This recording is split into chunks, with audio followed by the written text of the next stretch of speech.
Ça y est, on est en pleine déclaration d'impôt et tous vous l'avez reçu. Peut-être même que certains ont déjà commencé à la remplir. Et tous, on se pose la même question. Comment je pourrais faire pour payer moins d'impôts? Et dans cette vidéo, eh bien, je vais essayer de vous donner 5 choses à faire qui peuvent vous permettre de payer moins d'impôts. En fait, j'ai eu les idées grâce à mon ami Luc. Luc, il y a quelques jours, il m'a appelé parce qu'il a trouvé 5 méthodes pour payer moins d'impôts. Mais pour vous parler de tout ça, il faut que je vous raconte une histoire. Luc était un peu désespéré quand il avait reçu sa déclaration d'impôt parce qu'il a vu qu'il avait un montant terrible à payer. Du coup, il avait décidé d'aller se remonter le moral au guet-apens. En sortant de chez lui, il croise Ambroise. Ambroise bien le petit, je vous en ai déjà souvent parlé, c'est le voisin de Luc, mais aussi son ami. Et Ambroise était tranquillement en train de siffloter tout en taillant sa haie. Alors Luc, comme on est en pleine période de déclaration d'impôt,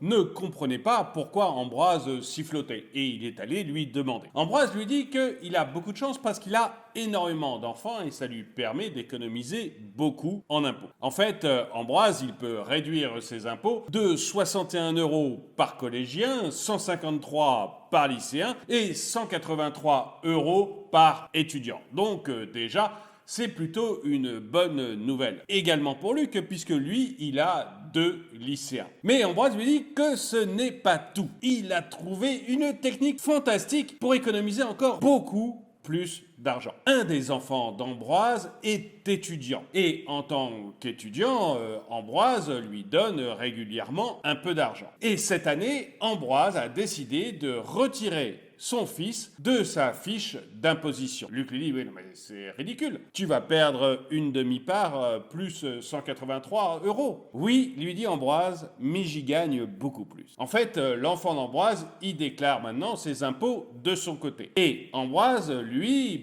il retire la pension qu'il verse à son fils de ses impôts à lui. Et le fils d'Ambroise, dans son coin, eh bien, il met sa pension sur sa déclaration d'impôt. Seulement voilà, le fils d'Ambroise, malgré la pension, il gagne très peu d'argent étant étudiant. Du coup, il ne paye pas d'impôt. Et Ambroise, lui, il a la totalité de la déduction de la pension qu'il verse. Et Ambroise dit à Luc que ça lui permet d'économiser 2500 €. En fait, il faut faire ses calculs, mais on arrive régulièrement avec une déduction entre 2 et 3000 €. Et cette nouvelle, elle rend Luc presque plus triste encore, parce que lui, il n'a pas d'enfant étudiant. Bref, il s'en va, prend sa voiture et fonce au guet-apens. Il rentre dans le guet-apens avec une mine de désespéré. Il est absolument désolé. En voyant ça, Gérard est presque inquiet. Il lui verse une bière et il lui demande pourquoi il fait cette tête. Luc lui répond, comme presque tout le monde en ce moment, à cause des impôts. Gérard comprend, effectivement, les impôts, c'est une bonne nouvelle pour personne. Malgré tout, il a envie de remonter le moral de son ami. Et il lance à la volée, dites les copains, est-ce qu'il y a quelqu'un qui aurait une bonne technique à indiquer à Luc pour qu'il paye moins d'impôts?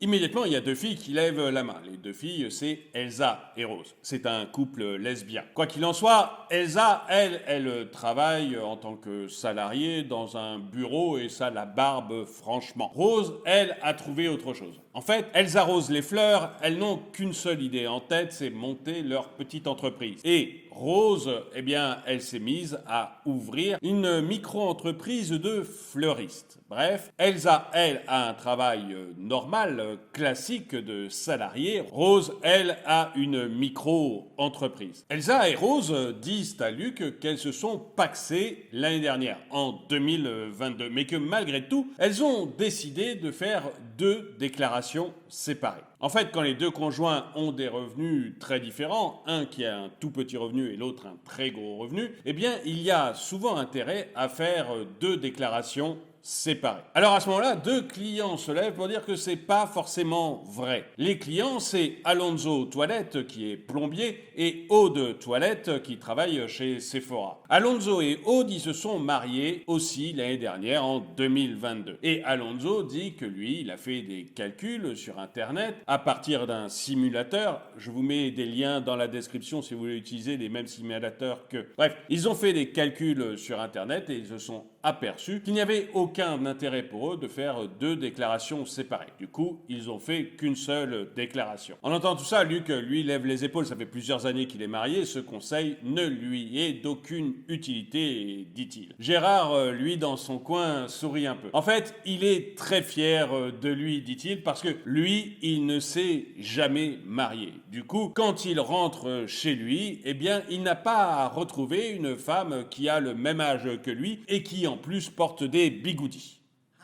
Ça jette un froid un peu sur tous les couples et Gérard, s'en étant aperçu, décide de relancer la conversation. Allons les amis, est-ce qu'il y a quelqu'un qui a un autre conseil à donner à Luc? À ce moment-là, c'est Carla qui lève la main. Carla Jumide, elle est femme de ménage et du coup, entre 2 clients, elle fait énormément de kilomètres. Sa voiture, même si elle est vieille et petite, eh bien, elle lui coûte relativement cher. Or, Carla a remarqué qu'elle avait plutôt intérêt à passer aux frais réels. En fait, elle dit qu'elle avait remarqué que le fisc retire automatiquement 10% du salaire net pour calculer les frais réels. Mais que elle, dans son cas, avec les frais de repas qu'elle doit prendre à l'extérieur, avec les frais kilométriques de sa voiture, eh bien, ce n'est pas suffisant. Bref, un jour, elle a pris toutes ces petites notes et a fait le réel calcul. Elle s'est aperçue que ça représentait beaucoup plus que les 10% que retirait le fisc. Du coup, elle a décidé de passer aux frais réels. En entendant ça, Luc, lui, trouve que ça peut être une très bonne idée. Parce qu'il n'a pas de ticket restaurant et il n'y a pas de cantine dans son entreprise. Et parfois, il est obligé de faire des déplacements entre un site de production et l'autre. Du coup, il se dit que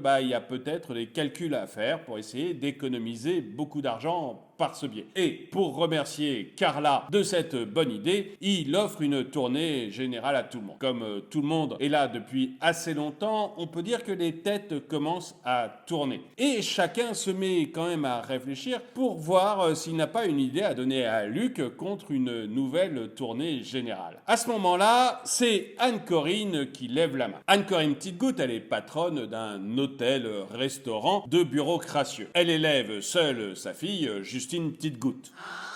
Anne-Corinne, elle dit qu'il est très important de cocher la case T. La case T pour mère ou père célibataire qui élève ses enfants tout seul. En cochant cette case, elle gagne 0,5 parts de plus, ce qui lui a permis quand même de réduire ses impôts de 1 500 €. Et elle dit à Luc, avant qu'il n'ait le temps de répondre, que s'il a élevé ses enfants pendant 5 ans tout seul et que ses enfants ne sont plus là pour X raisons, eh bien, à ce moment-là, il faut qu'il coche la case L, qui lui permet aussi de rajouter 0,5 parts. Et ça lui permet quand même d'économiser 900 €. Luc remercie Anne-Corinne pour son conseil, mais il lui dit qu'il n'est pas père célibataire et qu'il ne pense pas que sa femme soit d'accord pour qu'il le devienne. À ce moment-là, Nadège lève la main. Nadège a vu d'autres, c'est une très vieille femme. Pour vous dire à quel point elle est vieille, quand elle se tire sur les seins, c'est du lait en poudre qui en sort.